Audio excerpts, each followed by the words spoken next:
नमस्ते students, welcome to TSPH digital classroom. तो बच्चों, वेव्स के थर्ड लेक्चर के सेकंड पार्ट में हम अपना प्रीवियस जो डिस्कशन चल रहा था डॉपलर्स इफेक्ट का, उसी को आगे बढ़ाते हैं और वेरियस केसेस और स्पेशल केसेस देखते हैं associated with the Doppler's effect. Alright, so the first one we are taking is a car is moving towards a stationary wall. So car जो है, it is blowing a horn, so car is acting as a source. It is moving towards a stationary wall.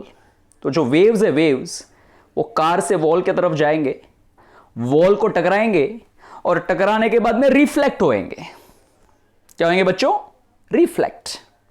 और reflect होने के बाद में car का जो driver है उसी को रिफ्लेक्टेड वेव सुनाई दे रहे हैं। तो ड्राइवर को क्या फ्रीक्वेंसी का साउंड सुनाई देगा वो हमें पता करना है। So in this case source is also a car and listener is also a car, to be more precise driver of the car. ठीक है ना? तो सोर्स और लिसनर दोनों एक ही है। अब ये कॉम्प्लेक्स केस को सॉल्व करने के लिए केस को मैं दो पार्ट में स्प्लिट करके सॉल्व करूंगा। जरा किस तरह से मैंने केस को स्प्लिट किया उसको बराबर से समझ लीजिए। पहले पार्ट में मैं कार को सोर्स की तरह देख रहा हूं और वॉल को ले लेते हैं listener. So in the first part, the car is acting as a source and the wall is acting as a listener. मान लो वॉल को कान है है ना? Alright, अब बच्चों पार्ट 1 का लेक्चर जरा याद करने की कोशिश करो। बराबर, डेरिवेशंस समझने के लिए इंपॉर्टेंट थे, बट अब आपको केस देख करके सीधा ही फाइनल रिजल्ट लिखने को आना चाहिए। बराबर, देखो मैंने किस तरह से आपको सिखाया था। Na is equals to N naught in the bracket। मैं हमेशा लिसनर और मैं हमेशा ऊपर, मतलब लिसनर वाला टर्म न्यूमरेटर में रहेगा एंड लिसनर न्यूमरेटर में, तो obviously source will be in the denominator. समझ में आ गई बात? अब अपने केस में वॉल जो है, वॉल वो लिसनर का काम कर रहा है और वॉल रेस्ट पे है, तो न्यूमरेटर में जो VL आप लिखते हैं उसकी जगह पर 0 आएगा। ठीक है? कार सोर्स का काम कर रहा है तो डिनोमिनेटर में जो VS लिखते हैं उसकी जगह पर VC आएगा। Source is moving towards, source अगर तरफ जाएगा तो अपेरेंट एक्चुअल से ज्यादा बनेगा और अपेरेंट को एक्चुअल से ज्यादा बनाने के लिए डिनोमिनेटर में प्लस और minus, so answer is minus. So formula बनेगा Na is equals to N naught in the bracket V upon V minus VC। Terms बच्चों एकदम ही क्लियर रहे। N naught is the actual frequency emitted by car or horn of the car. V is the velocity of sound. VC is the velocity of car. Na is the apparent frequency received by the wall. Wall कौन सी frequency receive करेगा? तो answer है Na। बराबर। अब यहां पर अपना case खत्म नहीं होता है बच्चों। बराबर। अब देखो, वॉल को जो साउंड मिला, वॉल को जो फ्रीक्वेंसी का साउंड सेंस हुआ, वॉल वो ही फ्रीक्वेंसी को रिफ्लेक्ट करेगा, तो यहां से अभी साउंड रिफ्लेक्ट होएगा। गाड़ी तो अभी भी वॉल की तरफ ही आ रहा है। समझ में आ रही है बात? So now in the part 2 wall is acting as a source whereas the car driver is acting as a listener। Wall कैसे सोर्स का काम कर रही है? बिकॉज वॉल को टकरा के साउंड रिफ्लेक्ट हो रहा है, इसीलिए ऐसा लगेगा कि वॉल के तरफ से साउंड आ रहा है। सो वॉल इज अ सोर्स और वो टकरा के आने वाला साउंड ड्राइवर को सुनाई देने वाला है and hence the driver is acting as a listener. As I said in the previous lecture, Doppler's effect में अगर आपको सोर्स और लिसनर आइडेंटिफाई करने को आ गया और केस आइडेंटिफाई करने को आ गया, then the question becomes very simple. The case becomes very simple. Now which is the case? The case is wall, which is a source, it is at rest, and car, which is a listener, it is moving towards the source. ठीक है? So I'll be writing n dash because अभी previous slide में हमने na symbol दिया था, इसीलिए n dash is equals to wall. कौन सा साउंड रिफ्लेक्ट कर रही है? तो आंसर है Na. वॉल को जो साउंड मिला, वॉल वही साउंड रिफ्लेक्ट करेगी. So it is Na in the bracket. समझा? बराबर. ऊपर और नीचे V ऐसा तो आ गया. सोर्स वाला टर्म डिनोमिनेटर में होता है. वॉल सोर्स का काम कर रही है. वॉल इज एट रेस्ट, तो डिनोमिनेटर में सिर्फ ये V ही टर्म रहेगा और कोई टर्म नहीं आएगा. ठीक है. कार जो है वो लिसनर का काम कर रहा है. Listener is moving towards the source. जब भी लिसनर सोर्स के तरफ जाएगा तो अपेरेंट एक्चुअल से ज्यादा. लिसनर का टर्म न्यूमरेटर में रहता है, तो अपेरेंट को एक्चुअल से ज्यादा बनाने के लिए न्यूमरेटर में प्लस आएगा. So tell me the formula. n dash is equals to na in the bracket v plus vc by v. ठीक है. अब ये जो यहां पर na आपने बच्चों लिखा है, ये na की जगह पर प्रीवियस स्लाइड में जो रिजल्ट बना था उसको सब्स्टिट्यूट कर दीजिए. क्या रिजल्ट बना था? तो na का रिजल्ट बना था n in the bracket v upon v minus vc. Substitute. ठीक है. अब अगर आप देखें तो ऊपर नीचे v will be getting cancel.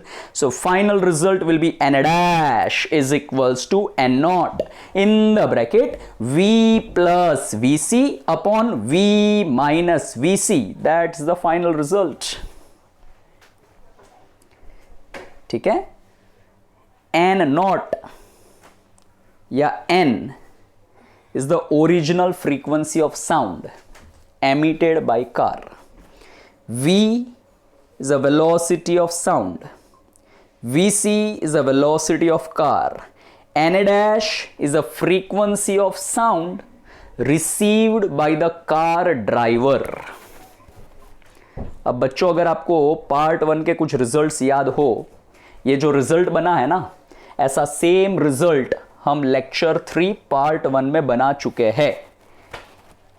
It is a result of the case when the source and listener both are moving towards each other, both are approaching towards each other. So when source and listener are approaching towards each other and the sound reflected from stationary wall ka result is exactly same.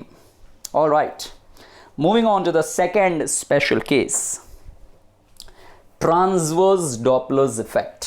बच्चों अभी तक हमने जो भी Doppler's effect के results बनाए हैं, that is valid if and only if source and listener are moving in a straight line path, same line, along the same line. अगर source and listener along same line move नहीं करते हैं, तब हमें results में कुछ necessary changes करने पड़ेंगे. उसी को कहा जाता है transverse Doppler's effect. Alright, so let's say this is the speaker which is acting as a source of sound. This is the speed of source v suffix s and let's say this is the listener. थोड़ा सा आसान case से शुरुआत करते हैं. मान लीजिए listener is at rest. Right now the listener is at rest. So if you see, अपना सोर्स जो है वो ये लाइन के अलोंग मूव नहीं कर रहा है, अपना सोर्स कोई अलग ये वाली लाइन के अलोंग मूव कर रहा है, तो इसको कहेंगे transverse Doppler's effect. The source is moving like this, the listener is here, right. अभी तक क्या होता था, सोर्स ऐसे है ना, line joining source and listener के अलोंग ही मूव करता था, this is a line joining source and listener, और मोशन ऐसे ही होता था ये लाइन के अलोंग। अभी ऐसा नहीं है, ठीक है ना। तो जब भी मोशन जो है वो along the line joining source and listener नहीं रहेगा, तब हमें जो भी रिजल्ट्स बनाए हैं उसमें थोड़े से करेक्शंस, थोड़े से चेंजेस करने पड़ेंगे। तो चेंजेस करने के लिए हम एक 3 स्टेप की प्रोसेस बच्चों फॉलो करेंगे, जो प्रोसेस का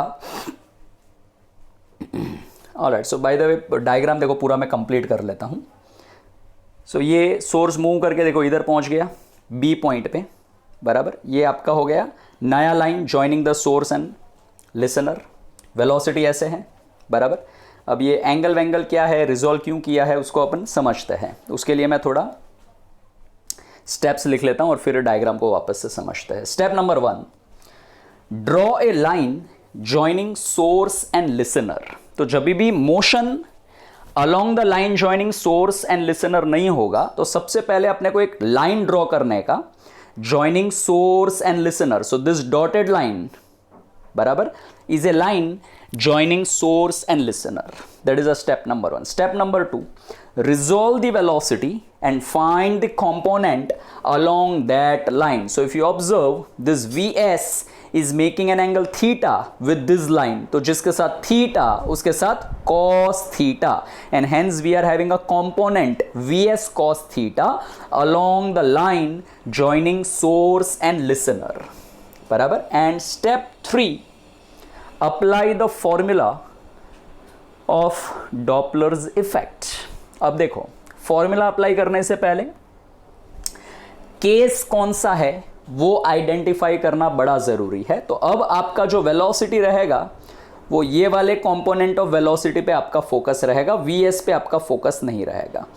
आपका जो ऑब्जर्वर है ये तो रेस्ट पे है, तो इसमें तो कोई इश्यू नहीं है, this observer is at rest, ठीक है। Now look at this velocity का direction, the VS cos theta का डायरेक्शन देखो, it is pointing towards the observer.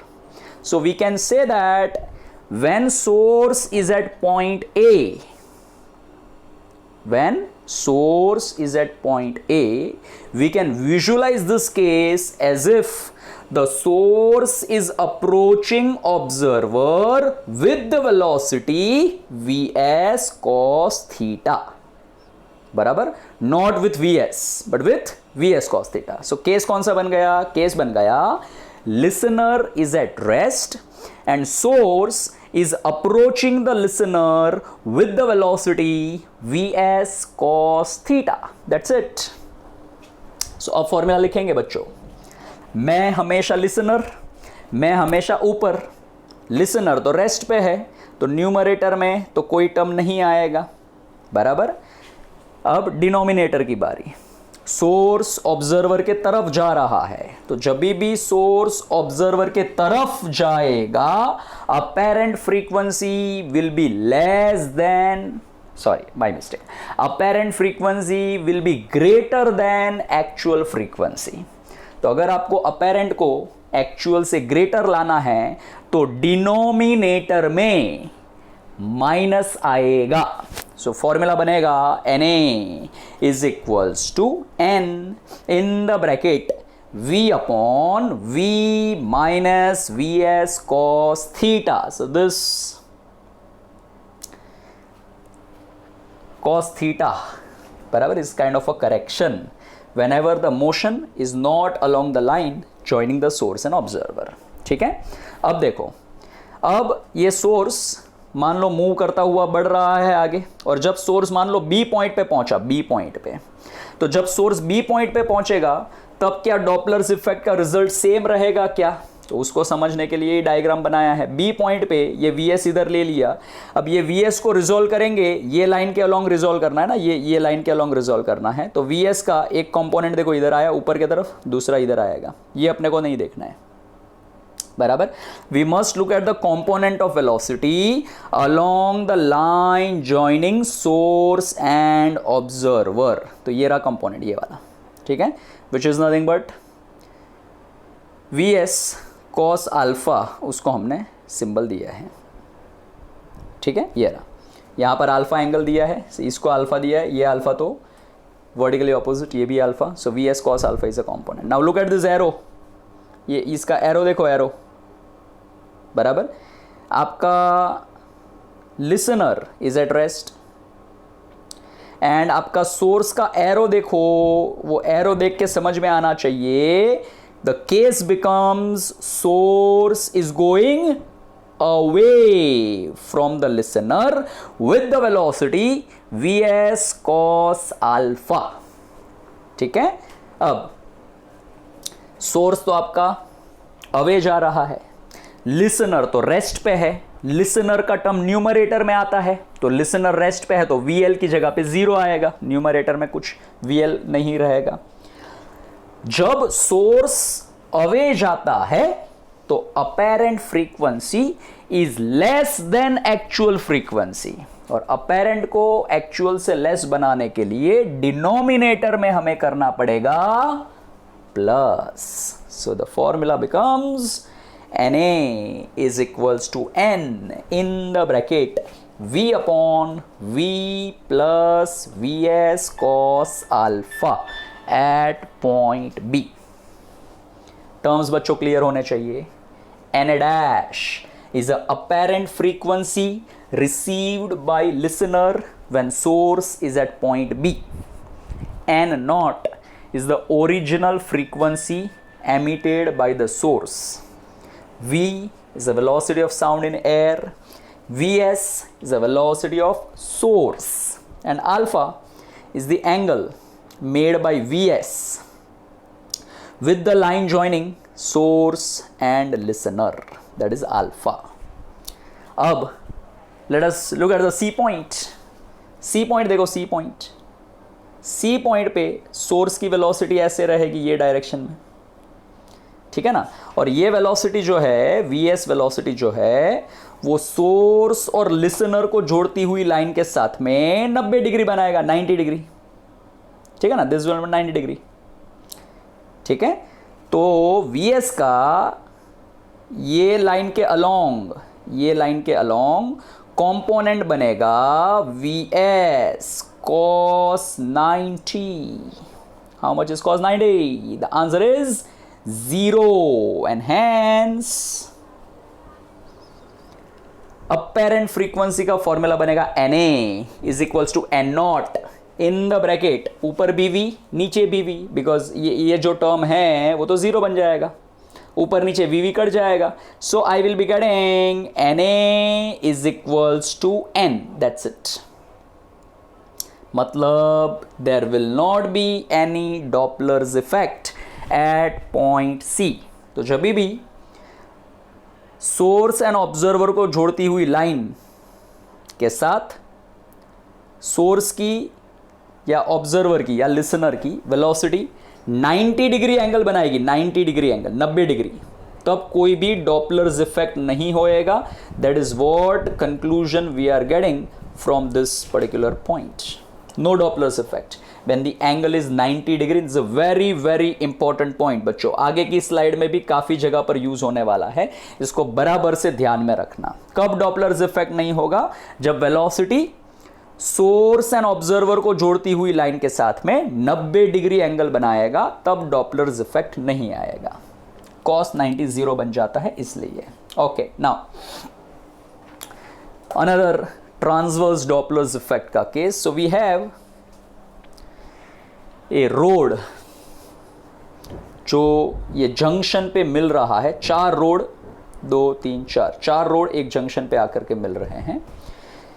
ये कार हॉर्न बजाते हुए जा रहा है, जो कार हॉर्न बजाएगा उसको हम कहेंगे source. So this is a source, it's moving in this particular direction with the velocity v1।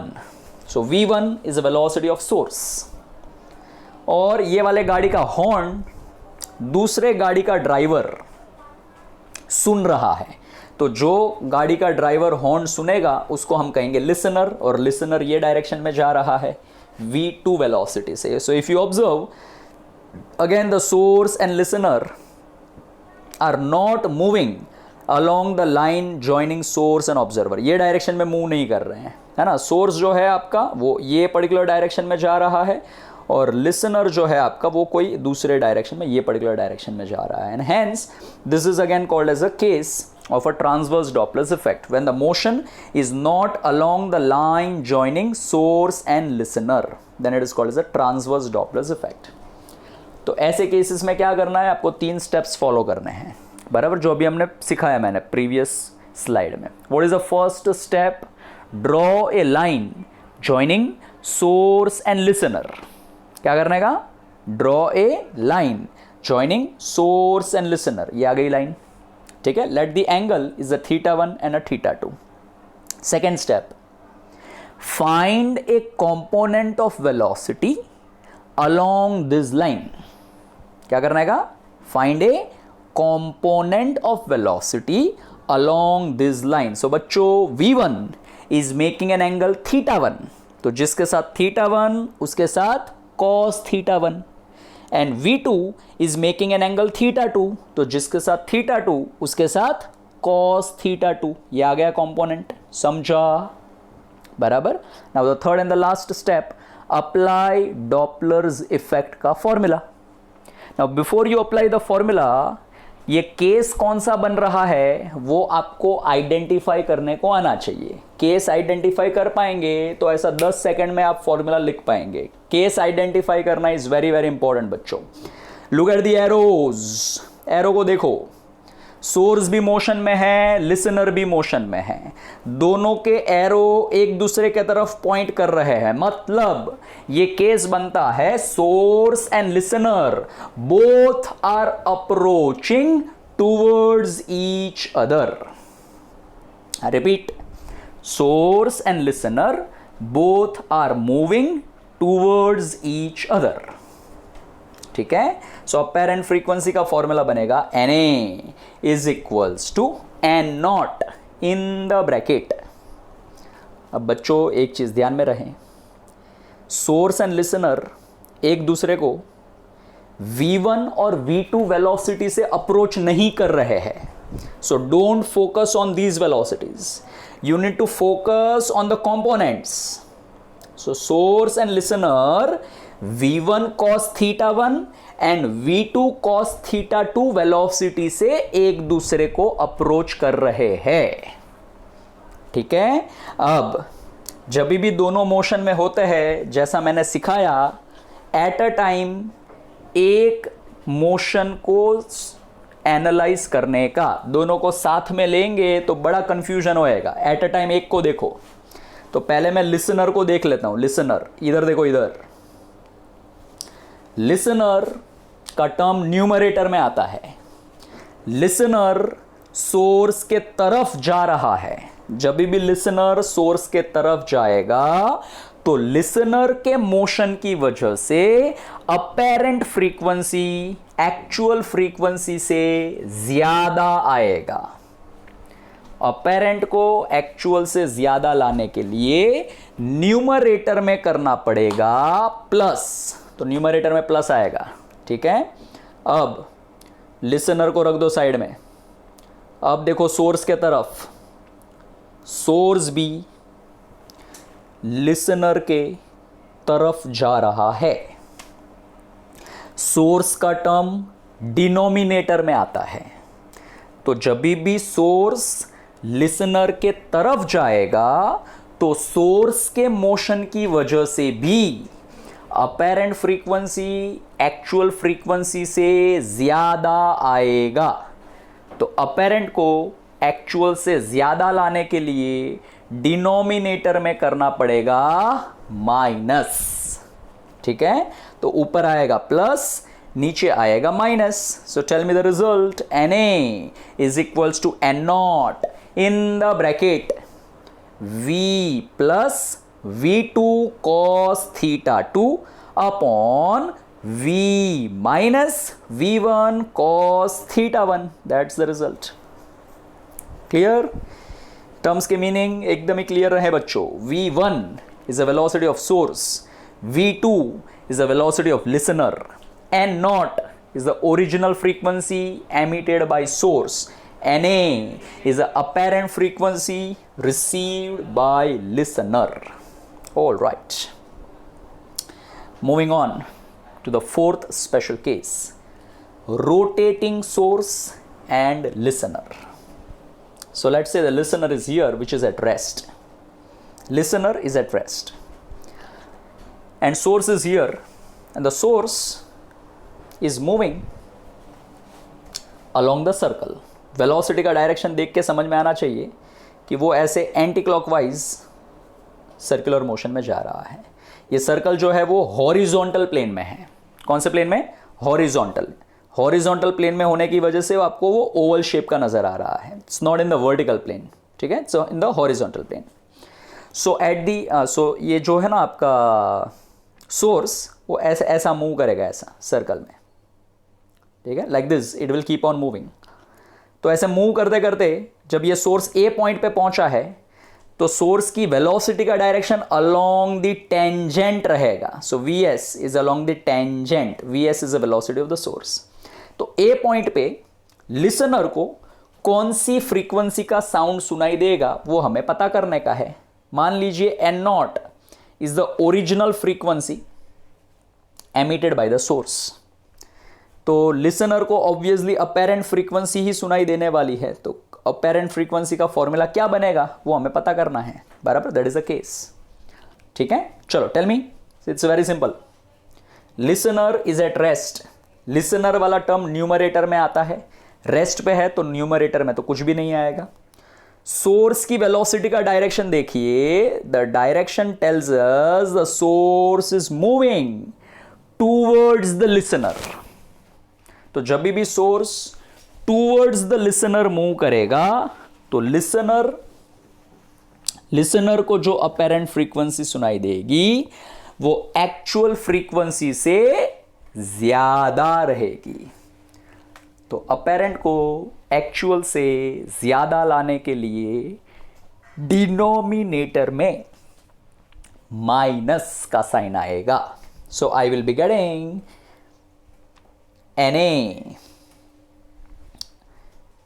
NA is equals to N naught in the bracket V upon V minus VS. ये हो गया A point की बात. ठीक है, और A point पे जब भी सोर्स रहेगा तब लिसनर को मैक्सिमम अपेरेंट फ्रीक्वेंसी सुनाई देगी.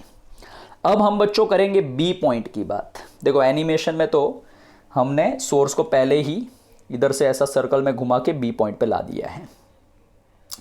अब जब अपना सोर्स बी पॉइंट पे रहेगा तो उसकी वेलोसिटी अलोंग द टेंजेंट ऐसे रहेगी. ये रही वेलोसिटी का direction, this one along the tangent in this direction.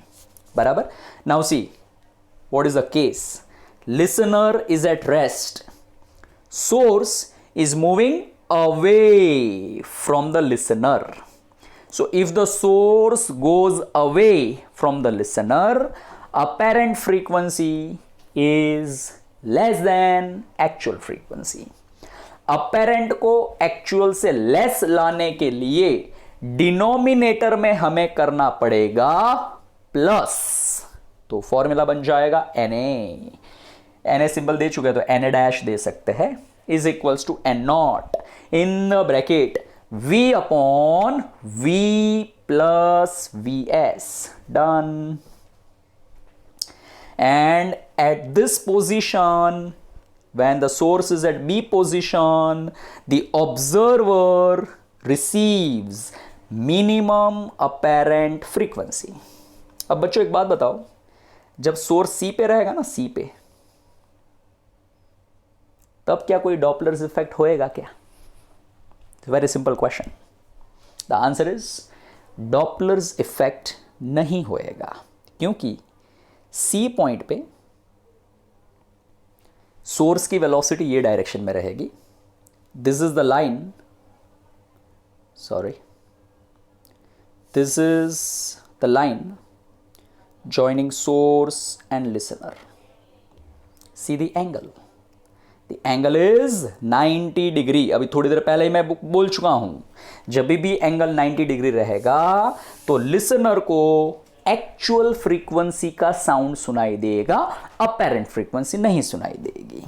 एक और बात, जब सोर्स डी पे पहुंचेगा, डी पे इधर, तभी क्या कोई अपेरेंट फ्रीक्वेंसी सुनाई देगा क्या? Again the answer is no, कोई डॉपलर्स इफेक्ट नहीं होएगा। क्यों? डी पे सोर्स की वेलोसिटी का डायरेक्शन ऐसा रहेगा। This is the line joining source and listener, and it is making an angle 90 degree again. See this, है ना? This is the velocity of source. Whenever angle is 90 degree, listener will hear the actual frequency and not the apparent frequency.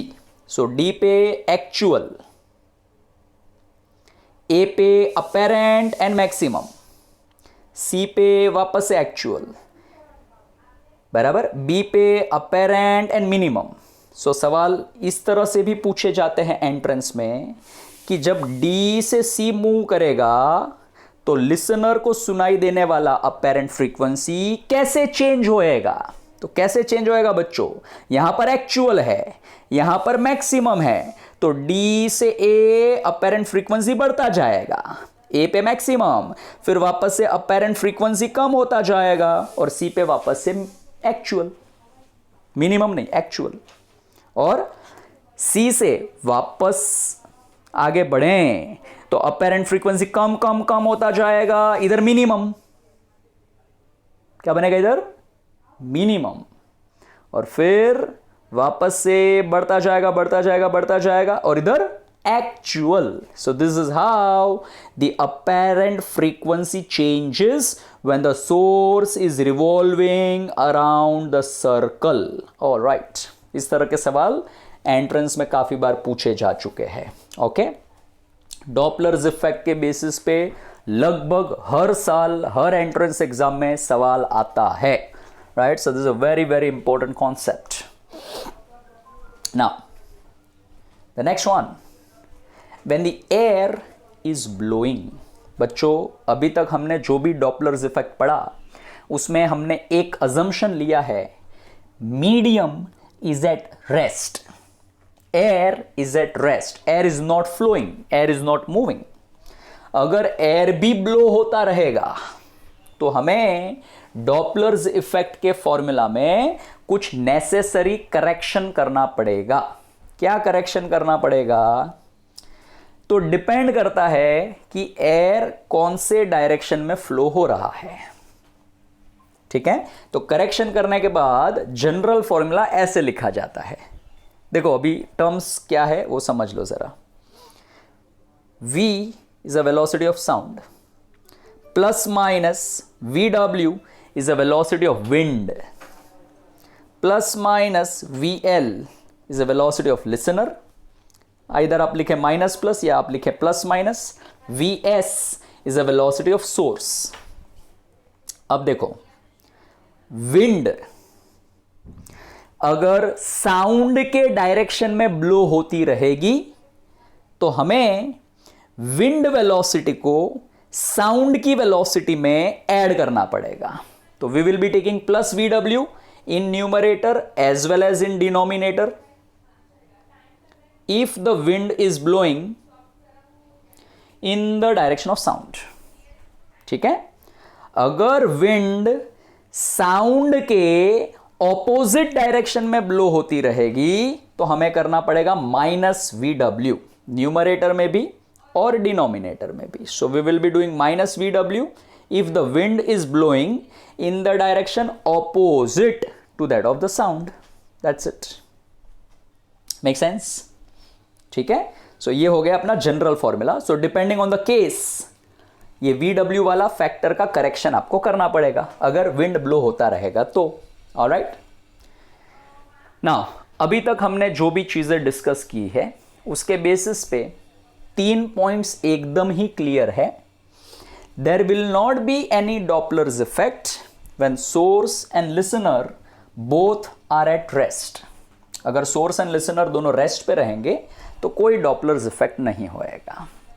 दूसरा, जब source and listener इस तरह से move करते रहें कि उनके बीच का डिस्टेंस रिमेन्स कांस्टेंट। अब डिस्टेंस कांस्टेंट कब रहेगा? तो जब source and listener same velocity से सेम डायरेक्शन में मूव करेंगे तो उनके बीच का डिस्टेंस कांस्टेंट रहेगा, राइट? तभी भी कोई डॉपलर्स इफेक्ट नहीं होएगा। इसको डिटेल में समझना है, मैथमेटिकली समझना है, तो आप part 1 lecture 3 part 1 source chasing observer, police का कार है ना, थीफ को चेस कर रहा था, वो वाला स्लाइड दोबारा देखिए, उसमें ये पॉइंट कवर किया है, मैथमेटिकली मैंने कवर किया है, ठीक है। और तीसरा जो अभी हमने कुछ स्लाइड पहले देखा, when source and listener are moving in mutually perpendicular direction then there will not be any Doppler's effect. तो ये 3 केसेस में डॉपलर्स इफेक्ट एप्लीकेबल नहीं है। मतलब लिसनर को एक्चुअल फ्रीक्वेंसी ही सुनाई देगा, अपेरेंट फ्रीक्वेंसी नहीं सुनाई देगा, ऐसा, ठीक है। Alright, now again this is advance perspective, important concept. Mains और नीट में रेयरेस्ट ऑफ द रेयर ही apparent wavelength, Doppler's effect in wavelength के बेसिस पे सवाल पूछे गए हैं, बहुत ही कम, शायद एक आधे बार ही पूछा रहेगा, but advance perspective is very important, ठीक है। नाउ सी, तो पहले डायग्राम समझते हैं। सो let's say this is the source which is emitting sound in all the direction, and we have taken 2 observer x and y, both the observers are at rest. ये source sound emit करेगा, so let's say एक ऐसा wave मैंने बना दिया है, this is the wavelength, to be more precise the original wavelength emitted by source. Now if the source moves in the forward direction with the velocity vs, तो कुछ time के बाद में सोर्स मूव करके S से चल के S1 point पे पहुंच जाएगा। सो सोर्स फिलहाल अभी S1 पॉइंट पे पहुंचा है और यहां से वो वेव एमिट कंटिन्यूअसली करता ही रहेगा। तो ये जो है वो चलते चलते वेव एमिट कर रहा है, उसको सॉलिड लाइन से मैंने शो किया है, ये सॉलिड ब्लैक कलर की सॉलिड लाइन से, ठीक है। तो अब यहां से लेकर के ए पॉइंट तक का जो डिस्टेंस है that is also a wavelength, but that is not the actual wavelength, that is apparent wavelength. Move करते वक्त जो वेवलेंथ बना that is the apparent wavelength, so that is a lambda suffix AP. So what exactly happened is, जब source rest पे था तो wave को इधर से इधर तक इतना डिस्टेंस कवर करना पड़ता था, इतना। तो एक टाइम पीरियड में वेव इतना डिस्टेंस कवर करता था, तो इसको हम कहते थे वेवलेंथ। अब सोर्स ने मूव किया तो सोर्स ने ही इतना S से लेके S डैश डिस्टेंस तो सोर्स ने ही कवर करके दे दिया, तो वेव को जो है कम डिस्टेंस ट्रैवल करना पड़ा, right. So hence this is called as a apparent wavelength. अब सोर्स ने कितना डिस्टेंस ट्रैवल किया है, तो सोर्स ने डिस्टेंस ट्रैवल किया है speed into time. Speed of the source is a VS, time is nothing but time period of a wave which is a T naught, और टी नॉट की जगह पे 1/n0 लिख सकता हूं, and hence I have written this VS into 1/n0। समझा? बराबर। So this is the apparent wavelength for the observer which is here, and this is V representing speed of sound in the right direction. Similarly जो observer Y है Y, उसके लिए apparent wavelength देखो कौन सी बनेगी, solid line पे focus करना बच्चों, यहाँ से लेके यहाँ तक, समझ में आ रहा है? थोड़ा बराबर बनाते हैं इसको, यहाँ तक, ठीक है। ये एक वेव बन गया ना, ये बराबर, right? So this becomes the apparent wavelength for observer which is at Y, right? So from this diagram it is very much clear that ये apparent wavelength actual से छोटा है, जबकि ये वाला जो apparent wavelength बनेगा वो actual से बड़ा बनेगा। actual वाला इधर तक है ना, इधर तक, समझा? इधर तक एक वेव है। डॉटेड वाला देखो, dotted is actual, solid is apparent, और अपेरेंट वाला इधर तक है, समझा? ठीक है। अब so what is the conclusion? conclusion is, if source is moving towards the observer, observer मतलब listener, right, then apparent wavelength is less than actual wavelength. तो observer x के लिए apparent wavelength actual से कम रहेगी. और if the source is moving away from the observer, ये observer की बात कर रहा हूँ, इससे away जा रहा है ना source, बराबर, then apparent wavelength will be greater than actual wavelength. तो source observer के तरफ जाएगा तो apparent wavelength is less than actual wavelength. source अगर observer से away जाएगा तो apparent wavelength will be more than actual wavelength. frequency से एकदम उल्टा है ये, और उल्टा होना भी चाहिए, because when I say v is equals to n lambda, n and lambda are inversely proportional, है ना. तो apparent frequency बढ़ेगा तो apparent wavelength कम होएगा and vice versa, that way. ठीक है, इसको थोड़ा और एक तरह से समझाने की मैं कोशिश करता हूँ. सोर्स यहाँ पर है, ऑब्जर्वर एक्स एंड वाई यहाँ पर है. जब सोर्स साउंड एमिट करता हुआ मूव करेगा, है ना, तो जो वेव का जो डायग्रामेटिक रिप्रेजेंटेशन है वो कुछ इस तरह से आप दिखा पाएंगे, लाइक दिस. तो जो डायरेक्शन में सोर्स जा रहा है वहां पर वेव ऐसे नजदीक नजदीक नजदीक आ गए, और सोर्स जो डायरेक्शन से अवे जा रहा है वहां पर वेव ऐसे दूर दूर दूर शो करने पड़ेंगे. So this is another way to just visualize the waves. So यहां पर जो वेव बना वो थोड़ा ऐसा लंबा खींचता हुआ जाएगा ना, इलोंगिनेट हो जाएगा, और यहां वाला जो वेव रहेगा वो थोड़ा ऐसा सिकुड़ जाएगा, कॉम्प्रेस हो जाएगा, राइट. सो एक्चुअल से ये थोड़ा सिकुड़ गया है, कंप्रेस हो गया है, एक्चुअल से ये थोड़ा खींच गया है, इलोंगिनेट हो गया है, and that is nothing but the apparent wavelength. और ऐसा क्यों होता है?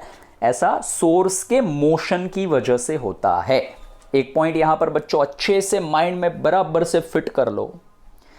लिसनर के मोशन की वजह से अपेरेंट वेवलेंथ पे कोई फर्क नहीं पड़ता है, क्योंकि वेवलेंथ का सिकुड़ जाना, इलोंगिनेट हो जाना, that is the apparent wavelength.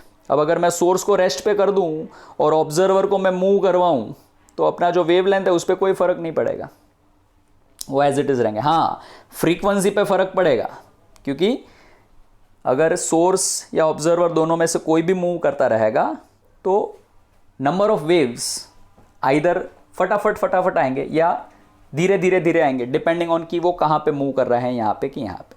So apparent frequency पे सोर्स एंड ऑब्जर्वर दोनों का ही मोशन डिपेंड करता है, बट अपेरेंट वेवलेंथ पे ऑब्जर्वर का मोशन डिपेंड नहीं करता है, केवल सोर्स का ही मोशन डिपेंड करता है.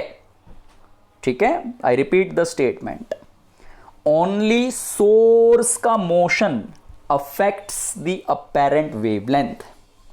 There is no impact of observer का motion on apparent wavelength.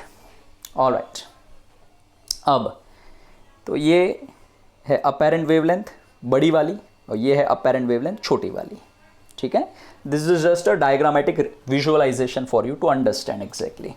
Okay, अब वापस से प्रीवियस वाला डायग्राम जो है उसको एज इट इज यहां पर ले लेते हैं. नाउ सी, अब छोटा सा एक डेरिवेशन कर लेते हैं. पहले ऑब्जर्वर एक्स के लिए हम काम कर रहे हैं. सो ऑब्जर्वर एक्स को कौन सी वेवलेंथ सेंस होएगी वो हमें देखना है. So source is moving with the velocity vs, and in this duration the source emits one wavelength lambda not in the direction of propagation of wave with the speed v naught. ठीक है, so vs is the velocity of the source, lambda naught is the original wavelength, and v naught is the velocity of wave. v symbol देते थे तो अभी v naught symbol दिया है, तो v naught की जगह पे v भी लिख सकते हैं, doesn't matter. ठीक है, अब but in this duration the source itself will move forward by the distance vs into 1 upon n naught. कैसे आया ये? Distance is equals to speed into time. एक टाइम पीरियड की बात हो रही है तो डिस्टेंस कवर करेगा V S into T naught. T naught की जगह पे मैं 1/n0 सब्सटीट्यूट कर सकता हूं, तो I have written V S into 1/n0। इतना डिस्टेंस सोर्स ने खुद ही कवर करके दे दिया, ऐसा बोला गया है। And hence the effective wavelength of emitted sound is slightly compressed by this distance. क्यों ऐसा? क्योंकि साउंड जो है वो तो कंटिन्यूअसली एमिट होता रहता है। तो सोर्स जो है एस पे था तब उसने एमिट करना शुरू किया, जब सोर्स S1 पे पहुंचा तब उसने बेसिकली एक वेव एमिट किया, ऐसा हो गया ये बात, है ना। एक पूरा वेव एमिट तब हुआ। तो इतना जो डिस्टेंस है ये तो सोर्स ने खुद ही कवर करके दे दिया। समझ में आई बात? राइट। तो जो एक्चुअल वेवलेंथ रहेगी उसमें ये जो डिस्टेंस सोर्स ने कवर करके दिया है उसको सबट्रैक्ट कर देना पड़ेगा, तो हमें इफेक्टिव वेवलेंथ, जिसको हमने अपेरेंट वेवलेंथ नाम दिया है, वो मिल जाएगा। ठीक है ना। तो apparent wavelength lambda A is equals to actual wavelength lambda not minus distance covered by source which is V S into 1/n0। समझा? Right. So this becomes cross multiply करके lambda not N not minus V S upon N not. Lambda not is the original wavelength, n naught is the original frequency. If you remember wave velocity का formula v is equals to n lambda, तो lambda not n not को हटा करके मैंने लिख दिया है v। Either आप लिखिए v या लिखिए v not, both are one in the same. v और v naught represents velocity of sound in air, तो ये बन गया v minus V S by, okay, N naught की जगह पे देखो बच्चों v is equals to N not lambda naught. समझा? सो एन नॉट की जगह पे I am substituting v by lambda naught is equals to N naught. तो एन नॉट हट गया, उसकी जगह पे v बाय लैम्बडा नॉट आ गया। क्लियर है ये बात? तो लैम्बडा नॉट न्यूमरेटर में चला गया, बराबर। So we are getting a final result, lambda A is equals to v minus V S by v into lambda naught. And as I said, जब सोर्स ऑब्जर्वर के तरफ जाता रहेगा, ऑब्जर्वर के तरफ, तो अपेरेंट वेवलेंथ एक्चुअल वेवलेंथ से कम आएगा। And if you see this bracket, numerator is less than denominator and hence lambda apparent will be less than lambda naught. Lambda naught is the original wavelength. ठीक है। सो this is the important result, बराबर से याद रखो। Frequency के साथ confuse मत होना। और एक और चीज मैं कह दूं यहां पे, एडवांस के लिए ये कॉन्सेप्ट ज्यादा इंपॉर्टेंट है। मेंस और नीट में रेयरेस्ट ऑफ द रेयर ही ये कॉन्सेप्ट आता है। तो अगर फ्रीक्वेंसी के साथ कंफ्यूजन होता है तो ये कॉन्सेप्ट आप छोड़ दीजिए तो भी चलेगा, कोई दिक्कत नहीं है। कंफ्यूजन होता है तो, कंफ्यूजन नहीं होता है तो रिजल्ट बराबर से ध्यान में रखिए, रेयरली इसको यूज करने की जरूरत पड़ सकती है। ठीक है। अब हम बात करेंगे ऑब्जर्वर वाई के लिए, same diagram, no change absolutely. ठीक है। अब सी बड़ा आसान सा है ये। Source is moving with velocity V S, it is emitting original wavelength lambda naught, it is propagating with the speed V naught. ठीक है। मतलब सोर्स की वेलोसिटी ये है, वेव की वेलोसिटी ये है और ओरिजिनल वेवलेंथ ये है, बस इतना ही कहा है स्टेटमेंट में। ठीक है। अब ये ड्यूरेशन में सोर्स जो है वो कुछ डिस्टेंस आगे बढ़ेगा। कितना डिस्टेंस? तो ये देख चुके हैं, वी एस इंटू 1/n0। ठीक है। अब ये डिस्टेंस आगे चल जाने की वजह से, जब सोर्स इधर था, इधर, तब डॉटेड लाइन जो है वो आपका एक वेव रिप्रेजेंट कर रहा है। ठीक है। अब सोर्स आगे चल के इधर पहुंच गया वेव एमिट करते करते, तो सॉलिड लाइन जो है वो अपेरेंट वेवलेंथ देगा अपने को। तो बेसिकली ये इतना जो डिस्टेंस है, कितना डिस्टेंस? इतना, इधर से इधर तक, सॉरी, यहां से लेके यहां तक का ये डिस्टेंस, इसको मुझे ओरिजिनल वेवलेंथ में ऐड करना पड़ेगा। समझ में आ रहा है? ऐड करना पड़ेगा, हम इसकी बात कर रहे हैं। है ना, और सोर्स तो ऐसे जा रहा है तो ऐड करना पड़ेगा। तो अपना अपेरेंट वेवलेंथ का फॉर्मूला बनेगा lambda A is equals to lambda naught plus ये V S into 1/n0।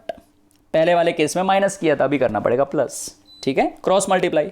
So lambda not N naught plus V S upon N not.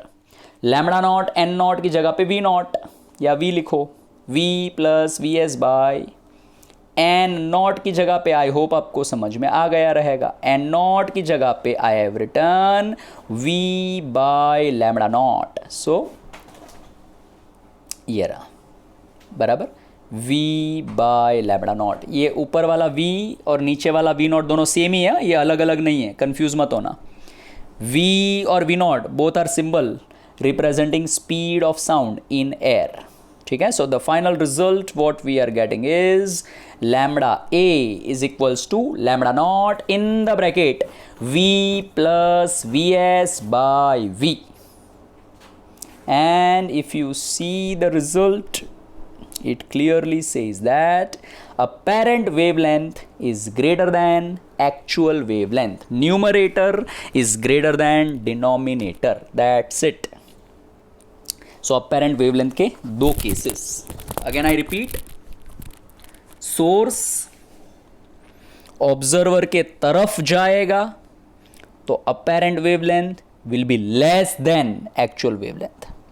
Source observer से अवे जाएगा so apparent wavelength will be greater than actual wavelength. That's it.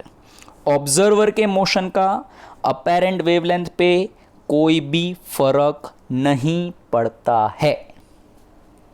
All right, now let's look at the two questions. The first question is a very simple.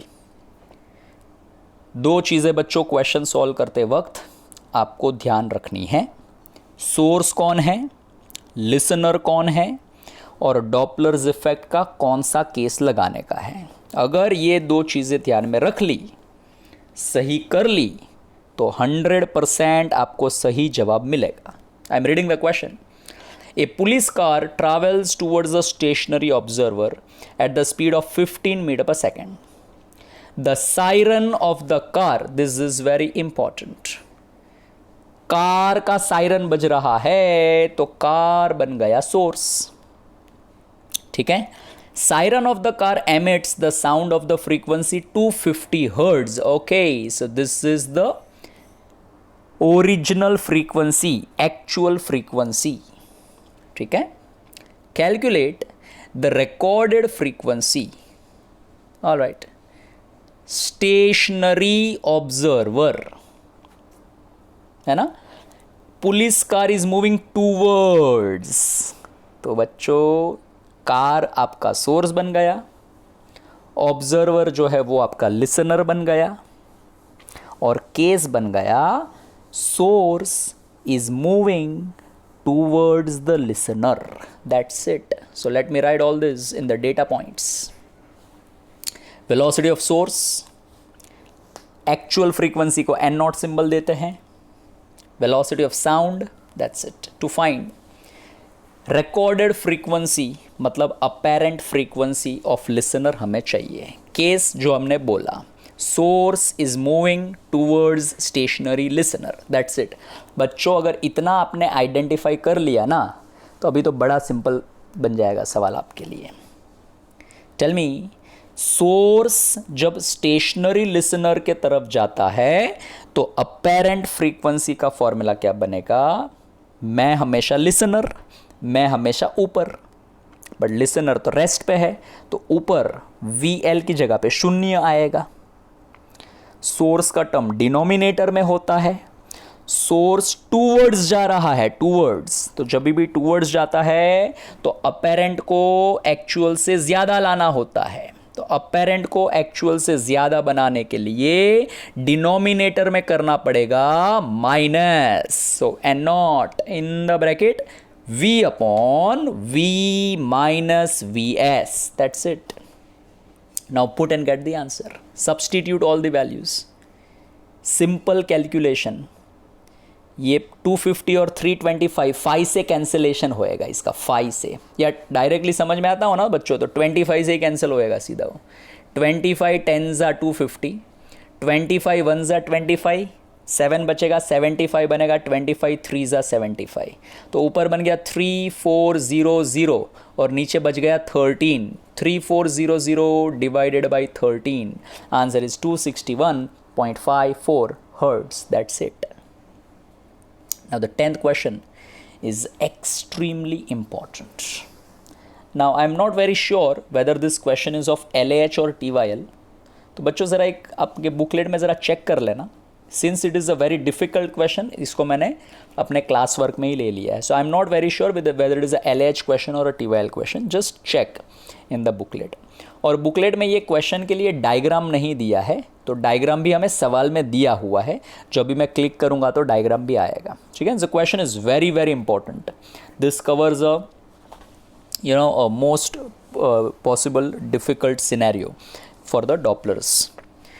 I am reading the question. The bat flying at a velocity 12.5 meter per second is followed by a car. एक bat है, एक car है. अभी इसमें source कौन, observer कौन, अभी नहीं बता सकते. आगे पढ़ेंगे तो समझ में आएगा सोर्स कौन, ऑब्जर्वर कौन. तो ऐसा कोई माइंड में बिठा के मत रखो कि सर कार मतलब हमेशा सोर्स. ऐसा नहीं होता है ना, ऐसा ज़रा भी नहीं है. ठीक है. तो कार जो है वो सोर्स भी हो सकता है, वो लिसनर भी हो सकता है, डिपेंड करता है ना. कार ने हॉर्न बजाया तो सोर्स, कार ने सायरन बजाया तो सोर्स, कार के ड्राइवर ने साउंड सुना तो लिसनर. तो कार कुछ भी हो सकता है. तो ऐसा कोई माइंड में मत बिठा लो कि कार आ गया मतलब सोर्स बन गया, ऐसा नहीं होता है. ठीक है. आगे बढ़ता हूँ. A bat flying at a velocity 12.5 meter per second is followed by a car running at a velocity 50 meter per second. Actual direction of velocity of car and bat are as shown. अभी click करूंगा तो diagram आएगा. Both being in the same plane. To detect the car, bat radiates ultrasonic wave. खत्म. This is a very important statement. Ultrasonic wave मतलब it is kind of a sound जो हमें सुनाई नहीं देता है, बैट को सुनाई देता है. तो साउंड किसने निकाला, कार ने निकाला क्या, नहीं, किसने निकाला, बैट ने निकाला. तो बैट इज अ सोर्स. समझा. हाँ, bat is a source. Then आगे मैं पढ़ता हूं. Bat radiates ultrasonic wave of frequency 36 kilohertz. Speed of sound is 350 meter per second. Okay. So again I feel the question is incomplete here, right? तो question को पहले बच्चों आपको complete करना पड़ेगा. इसमें क्या फाइंड करना है वो अपने को कंप्लीट करना पड़ेगा सवाल को. तो इसका सवाल आप पहले कंप्लीट कर लीजिए. Find frequency detected by car. Second, on reflection from car,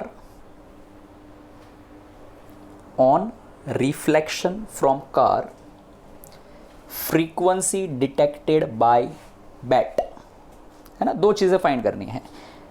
bat ने जो फ्रीक्वेंसी निकाला उसका क्या फ्रीक्वेंसी कार को डिटेक्ट होगा, मतलब कार के ड्राइवर को डिटेक्ट होगा. हालांकि कार का ड्राइवर सुन तो नहीं सकता है, तो हम अज्यूम करेंगे कि कार के ड्राइवर के पास में कोई तो ऐसा एक डिवाइस है जो डिवाइस साउंड को सेंस करके फ्रीक्वेंसी शो करेगा. और रिफ्लेक्ट होने के बाद बैट को क्या फ्रीक्वेंसी सुनाई देगी ये अपने को पता करना है. ठीक है. Okay. So now let's have a diagram and the data. तो पहले मैं डेटा लिख लेता हूँ. बैट की स्पीड, कार की speed, actual frequency emitted by bat 36 kilo hertz, kilo को कन्वर्ट किया है, और साउंड की स्पीड इन एयर.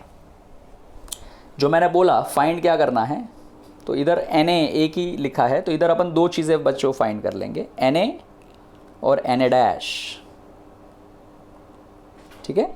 दो अपेरेंट फ्रीक्वेंसी. कौन सी दो, तो एक जो कार ने डिटेक्ट की वो, दूसरी रिफ्लेक्शन होने के बाद में जो बैट ने डिटेक्ट की वो. ठीक है.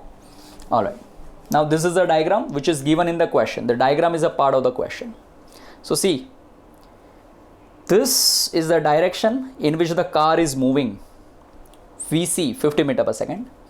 This is the direction in which the bat is moving. So if you see, it is a very complex. Is car and bat moving along the line joining source and observer? The answer is no. This is the line joining the source and observer. Car ऐसे जा रहा है और bat भी ऐसे अलग कोई direction में जा रहा है. So they are not moving along the same line. So that is the complexity number 1. तो जब भी motion along the same line नहीं होता है तो 3 स्टेप फॉलो करने होते हैं. पहला स्टेप है draw the line joining source and observer. Draw कर दिया, ये रहा. दूसरा स्टेप है resolve the velocity along this line. तो VC 50 meter per second is making an angle 53 degree with the horizontal. तो जिसके साथ 53 उसके साथ cos 53, तो बन गया VC cos 53. VC 50 है, cos 53 का वैल्यू बच्चों याद रखने का है. cos 53 का वैल्यू होता है 0.6. तो 50 into 0.6 is 30 metre per second. ठीक है. VB 12 metre per second is making an angle 37 degree with horizontal. तो जिसके साथ 37 उसके साथ cos 37. सो VB cos 37.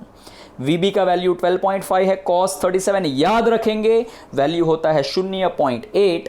तो 12.5 into 0.8 answer is 10 metre per second. So this is the diagram.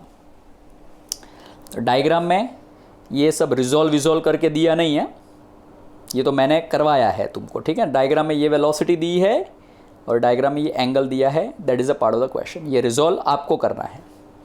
ठीक है ना.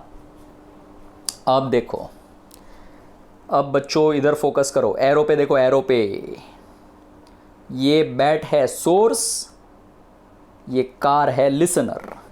बैट ने ये फ्रीक्वेंसी निकाली, बराबर. केस देखो कौन सा बना. सोर्स कैसे जा रहा है इससे, लिसनर कैसे जा रहा है ऐसे. तो केस बन गया listener is chasing the source, है ना. पुलिस केस वाला, पार्ट 1 वाला पुलिस केस वाला. समझा. वो सॉरी, थीफ ने बंदूक निकाली थी और पुलिस का पीछा करने लगा था, वो वाला केस बन गया ये. उसमें थीफ लिसनर था और पुलिस का सायरन सोर्स था. इसमें बैट सोर्स है और एक कार है वो लिसनर का काम कर रही है. तो यहां से आपको अब थर्ड स्टेप डॉपलर्स इफेक्ट का फॉर्मूला लगाने को आना चाहिए. टेल मी, सोर्स कहां जा रहा है, अवे जा रहा है. सोर्स का टर्म डिनोमिनेटर में होता है. तो सोर्स जब भी अवे जाता है तो सोर्स के मोशन की वजह से अपेरेंट फ्रीक्वेंसी एक्चुअल फ्रीक्वेंसी से कम आना चाहिए. कम लाने के लिए डिनोमिनेटर में करना पड़ेगा प्लस. अब लिसनर कहां जा रहा है, तो लिसनर सोर्स के तरफ जा रहा है. तो लिसनर अगर सोर्स के तरफ जाएगा तो लिसनर के मोशन की वजह से अपेरेंट फ्रीक्वेंसी एक्चुअल फ्रीक्वेंसी से ज्यादा आना चाहिए. और ज्यादा लाने के लिए न्यूमरेटर में करना पड़ेगा प्लस. तो जब भी लिसनर चेज करेगा तो न्यूमरेटर एंड डिनोमिनेटर में प्लस प्लस साइन आएगा. So it is a plus plus in the numerator and denominator. So part 1, bat is a source, car is a listener. Listener is chasing the source. और जो अभी हमने बोला उस हिसाब से फॉर्मूला आ गया इधर. ठीक है ना. अब बच्चों जरा ध्यान से, कंफ्यूज मत हो. काफ़ी लोगों को लगा सर कॉस वॉस तो नहीं दिख रहा है. तो ये जो VL है ना, VL, वो VL की जगह पर ये सीधा सब्सटीट्यूट होएगा. समझा क्या. ये जो VS है VS, वो VS की जगह पर सीधा यही सब्सटीट्यूट होगा. समझा. ये कंपोनेंट, ये कॉस वाला कंपोनेंट. क्लियर है ये, क्योंकि हमने ऑलरेडी इधर कैलकुलेशन करके रखा है ना. ठीक है ना. तो इसको सब्सटीट्यूट कर दीजिए. तो ये बन जाएगा 36 into 10⁻³ in the bracket 350 plus 30 upon 350 plus 10. So that is 36 into 10 raised to 3 into 380 upon 360. Done. एक शून्य गया इधर, ये 36 उड़ गया इधर, तो आंसर आएगा 38 इंटू 10 रेज टू 3 हर्ट्ज, मतलब 38 किलो हर्ट्ज. मतलब कार का ड्राइवर के पास जो डिवाइस होएगा वो डिवाइस 38 किलो हर्ट्ज का फ्रीक्वेंसी रिकॉर्ड करेगा. ये हो गया एक part. Now here comes the second part. Same diagram, no change. Now in the second part of the question, sound is reflected from the car. मतलब ये बैट ने जो साउंड निकाला था वो ऐसा इधर गया, कार को टकराया और टकराने के बाद में रिफ्लेक्ट हुआ. ये है रिफ्लेक्टेड साउंड. समझा? अभी जो हमने वॉल का रिफ्लेक्शन पढ़ा वैसा ही केस है ये. तो जैसे ही साउंड रिफ्लेक्ट होकर के आएगा तो कार अपना सोर्स का काम करेगा. बैट को ऐसा लगेगा कि कार को टकरा के अभी साउंड आ रहा है ना, तो car will be acting as a source. और ये रिफ्लेक्टेड साउंड बैट सुनेगा तो bat will be acting as a listener. समझा? सो रिफ्लेक्टेड के केस में car is the source and bat is a listener. जैसा वॉल का रिफ्लेक्शन का केस देखा था वैसा ही ये कार से साउंड रिफ्लेक्ट हो रहा है. Identifying the source and listener is very important. Now identifying the case is extremely important. Let us identify the case. Look at here. This is acting as a source, ऐसे जा रहा है. This is acting as a listener, वो भी ऐसे जा रहा है. बराबर. Now look at the arrows very carefully. Arrow से आपको समझ में आएगा the case is source is chasing the listener. कौन सा केस बनेगा? Source is chasing the listener. जो पुलिस के सायरन वाला जो केस था वही case. Police is chasing the thief. The same way police के सायरन की जगह पर इधर कार से जो साउंड रिफ्लेक्ट हो रहा है वो सोर्स का काम कर रहा है, और थीफ को आवाज सुनाई दे रही थी उसकी जगह पर बैट को आवाज सुनाई दे रही है, वो लिसनर का काम कर रहा है. ठीक है. सो जब सोर्स लिसनर को चेज करता है तो न्यूमरेटर और डिनोमिनेटर दोनों में ही माइनस का साइन आता है. So Na dash is equals to Na in the bracket V minus VL upon V minus VS. काफी लोगों को लगा सर ये Na इधर क्यों आया? बच्चों, कार को जो फ्रीक्वेंसी मिलेगी कार वो ही फ्रीक्वेंसी को रिफ्लेक्ट करेगा, ओरिजिनल फ्रीक्वेंसी को रिफ्लेक्ट नहीं करेगा, इसीलिए Na आया. और सोर्स चेस करता है तो न्यूमरेटर और डिनोमिनेटर में माइनस माइनस. एक और चीज, what is VL? It is the velocity of listener. वो is the listener, bat is the listener. ये लिसनर है. What is VS? Velocity of source. Who is the source? The car is the source. तो ये ठीक है. ये identify करना बड़ा ही इंपॉर्टेंट है. ये बहुत ही इंपॉर्टेंट क्वेश्चन है. It's very very important. So many small things are there in the question, है ना. पहले तो ट्रांसवर्स केस है, बराबर. तो वेलोसिटी को रिजॉल्व वगैरह करना है. फिर रिफ्लेक्शन का भी साथ में कॉन्सेप्ट इसमें आ गया, वो भी देखना है. राइट. अब Na हमने निकाला था 38 किलो हर्ट्ज आया था, तो सब्सटीट्यूट कर दिया. In the bracket 350 minus VL listener bat है तो 10 सब्सटीट्यूट किया यहां पर, divided by 350 minus car source है तो 30 सब्सटीट्यूट किया यहां पर. समझा? So that becomes 38 into 10 raise to 3 into 340 upon 320. Calculation करने पे फाइनल आंसर आएगा 40.38 किलो हर्ट्ज. That's it.